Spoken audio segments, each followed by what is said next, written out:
The sun, our star, our source of life, and sometimes our greatest threat. A few days ago, a wave of charged fire burst from its surface, a cannibal solar storm, born when one eruption swallowed another. When it reached Earth, the planet's magnetic shield trembled. Auroras flared across the world, painting the skies in green and red.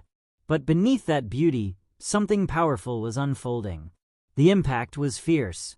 Satellites went silent. GPS signals flickered.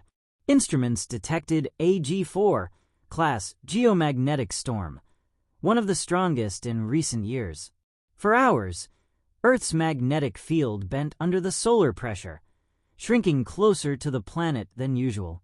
The same invisible force that protects every living thing was suddenly fighting for balance.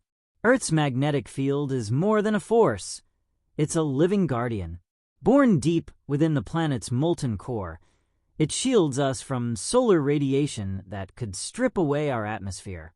But scientists have noticed its weakening, especially over the South Atlantic anomaly, a mysterious region where radiation seeps closer to Earth. Could this be the early whisper of a magnetic reversal? Or just another cycle of the planet's restless heart? Solar storms this strong remind us how fragile our world is. The last major event, the Carrington event of 1859, set telegraph lines on fire.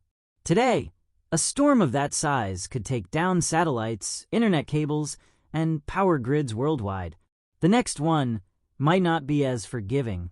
The sky glows tonight, but not just with light, with warning.